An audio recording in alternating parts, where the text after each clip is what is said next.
In the realm of the Yoruba gods, a force of nature walked among them. Oya, the goddess of winds, storm, and transformation.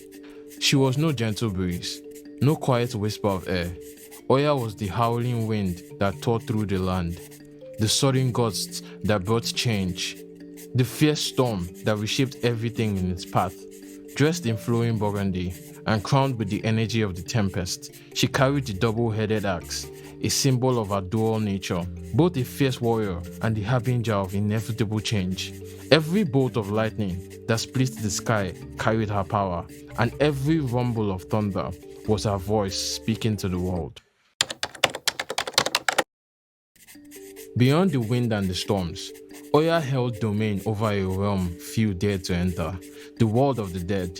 She was the guardian of the cemetery, the silent guide who stood at the threshold between life and afterlife.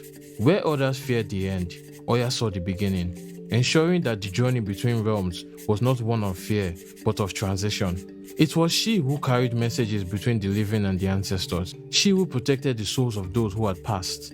The cemetery gates were her domain, etched with sacred symbols, whispering the wisdom of those who had gone before. If you enjoyed this content, don't forget to like, subscribe if you want to see more videos like this, and consider supporting us on Patreon so our artists can continue making wonderful art and discussing fascinating things about African history. Thanks for watching. Now back to the video.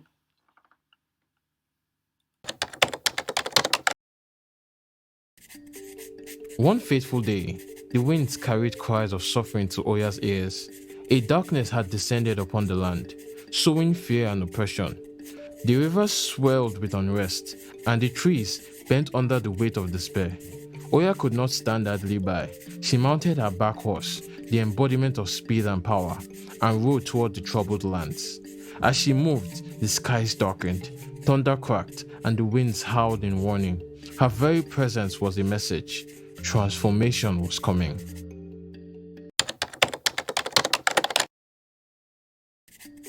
When Oya reached the battlefield, she was no gentle force. She was the storm itself. Her blade danced through the air like a lightning bolt, striking down oppression with every swing. The wind roared at her command, scattering enemies and uprooting fear from the hearts of the weak. And then, in a flash of fire, another force entered the fray. Shango, the god of thunder. He fought beside Oya, his presence amplifying the tempest as together they tore through the darkness.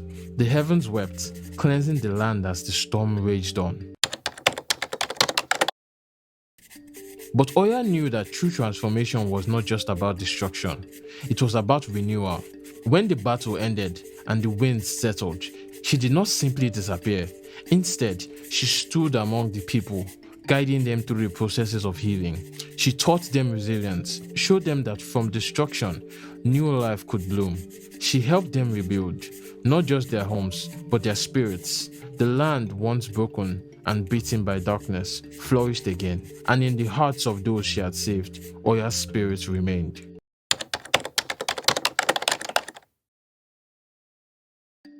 Throughout the ages, Oya's name has been whispered in the wind, carried through time by those who honor her power.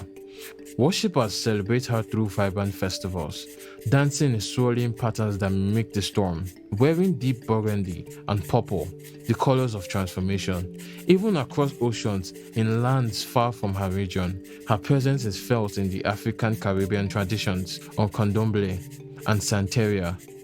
She is invoked in those times of change, her energy called upon by those who seek the courage to face life's storms.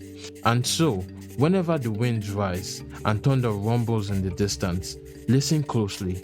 Oya is nearby, reminding us that change is not to be feared, but embraced. For with every storm comes the promise of new beginnings.